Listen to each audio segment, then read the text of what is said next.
Hi guys, it's Kim Dellow and I'm pretty excited today because I'm sharing 5 of my favourite ways with background dyes. The techniques I've got for you today are great for mixed media projects, painting projects, art journaling, but also for card making as well.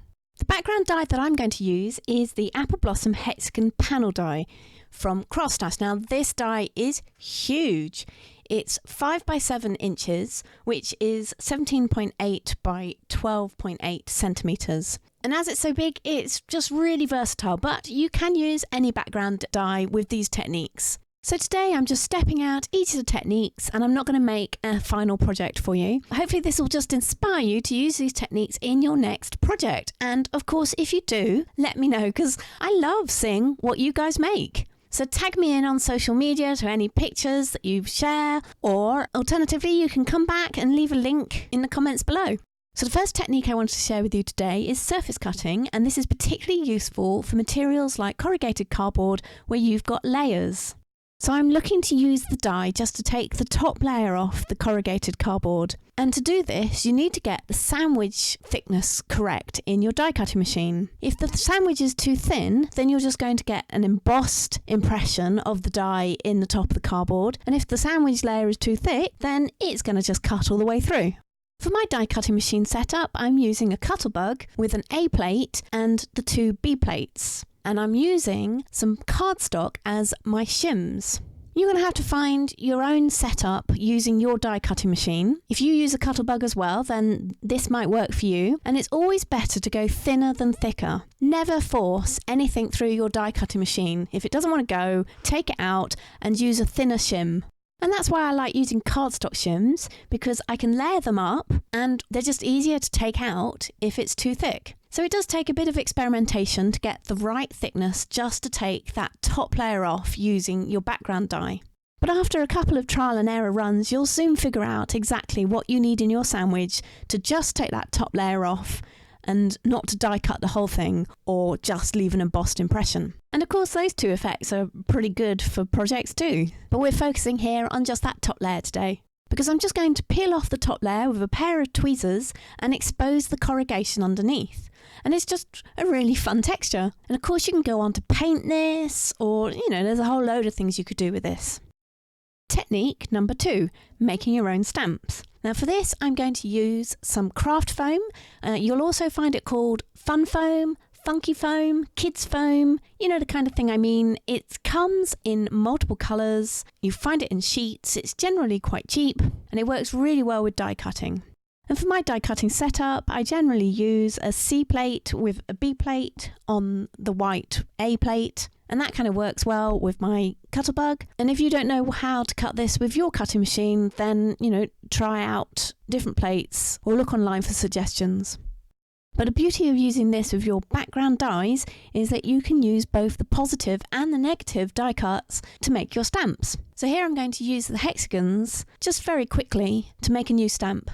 So I'm just using a glue stick to stick the hexagons onto an acrylic block, and this is the same acrylic block as I would use for my clear stamps or my cling stamps. And I only want this stamp for a short while, so once I've finished with it, I'm going to take the foam off and just clean the block with soapy water. Now if you wanted something that was more permanent, then use a stiff cardboard and a permanent glue. So I would use something like an artboard. Artboard's really thick, very sturdy, and great for sticking your foam die cuts onto to make permanent stamps.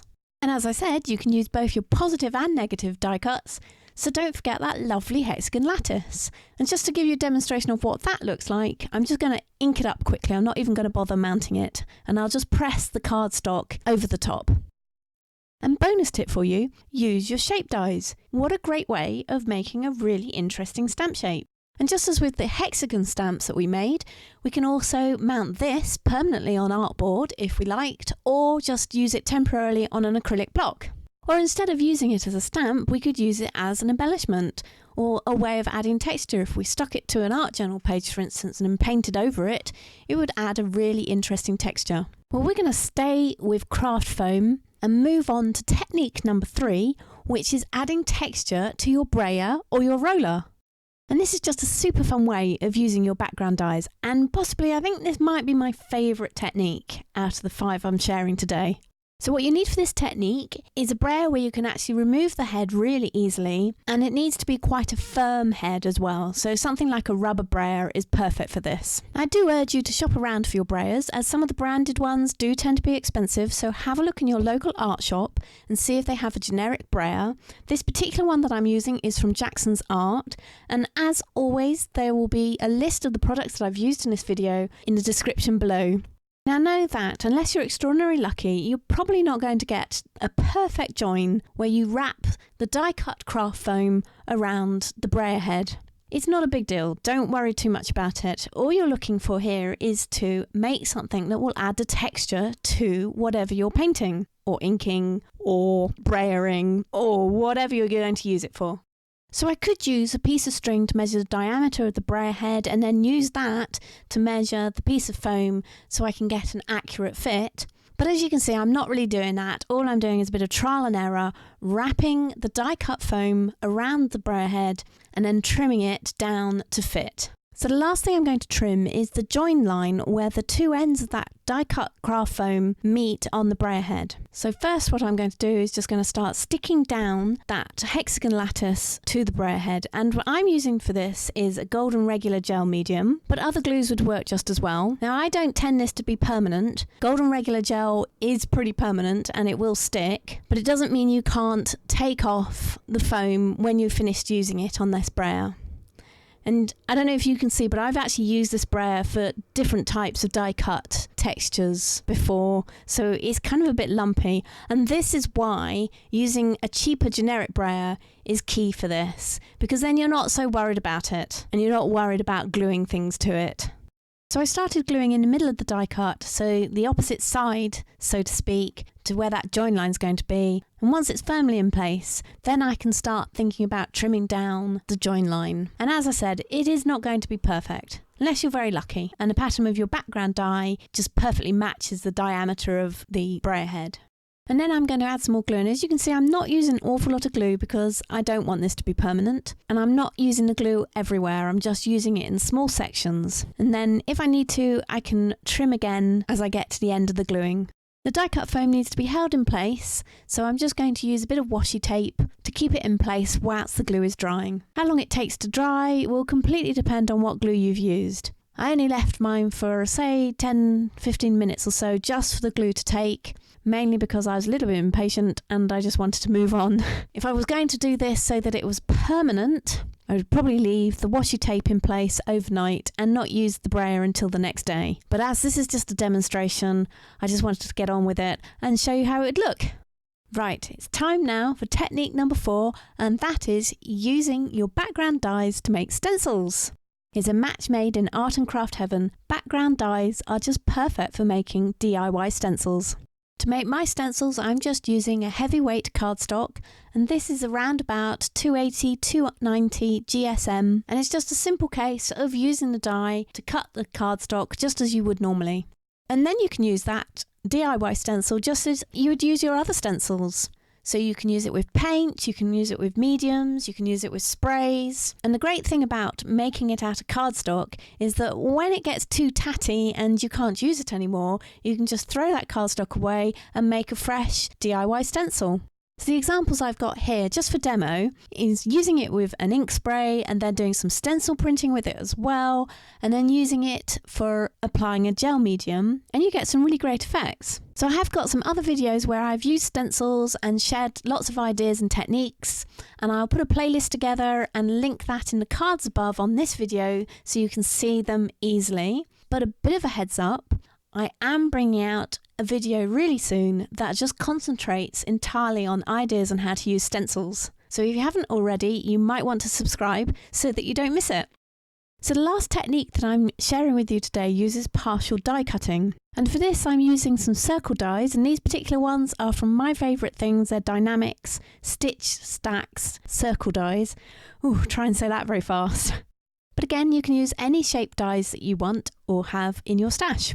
So if you've never done partial die cutting before, it is exactly how it sounds. It's about applying pressure in your die cutting machine to only part of the die so that it only cuts part of the object that you're cutting, so the cardstock or whatever it is that you're cutting. So there are various different ways that you can do partial die cutting, and the method that I'm using today is going to use shims. So I'm just using my circle die to cut a few circles from some spare cardstock that I've got left over from other projects. And I don't at this point know how many circles I'm going to need, as it all really depends on how thick your cardstock is. So just as in that very first technique that I shared with you where I was cutting the surface of the card, the corrugated card, this uses a similar principle where you have to play around with the thickness of your sandwich in the die cutting machine to get the effect you want. This time I want the cardstock to be cut all the way through, but only in that circle shape. So I'm going to swap out my thick C plate that I was using for those thin dies, and instead I'm going to use the thinner B plate, and then I'm going to layer cardstock over the top of that, then my background die, and then I'm going to pile up the circles so they're directly on top of each other, and they'll go on top of the background die, and then I'm going to use my other B plate on the top of that, and that will be my sandwich. So let's try that out and see what happens. So the pressure wasn't quite enough, and we've got some die cutting around the edges, but mostly we've just embossed the die into that cardstock. Looks pretty cool, but it's not what we wanted. And also, if you have a look, some great embossing happening on my circles too. Okay, so what I'm going to do is I'm just going to cut a couple more circles just to make the sandwich a little bit thicker. So back in with the C plate and die cut some circles, just 2 more I'm going to use. I think that should be enough.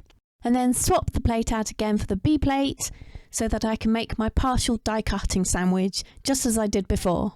And this time we get exactly the look I was going for. So you can see that the background die has worked really well where that circle, tower of circle die cuts was. So I'm just going to finish the look now by hand. You don't have to do this. You could leave it as it is. That's one look. But I just want to tidy up so it looks like the circle that I wanted it to look like. So on the back, I'm just going to draw around one of the dies just to give me a guideline of where to cut. And then I'll cut out the hexagon shapes that are still attached within that circle, cut those out with a craft knife. And I'm using one of the hexagon die cut shapes as a guide too. I hope you found these techniques for using your background dies useful for you. If you have and you enjoyed the video, please do give it a thumbs up. That would be amazing. Thank you. Do feel free to share it with your art and craft friends and anyone you think might find it useful. And obviously, let me know what your favourite techniques are. I would love to hear. So in the comments below, just let me know. And whilst you're at it, don't forget to subscribe to my channel. I bring out art and craft videos every week. So I'm looking forward to seeing you again next time. Thanks for watching. Bye.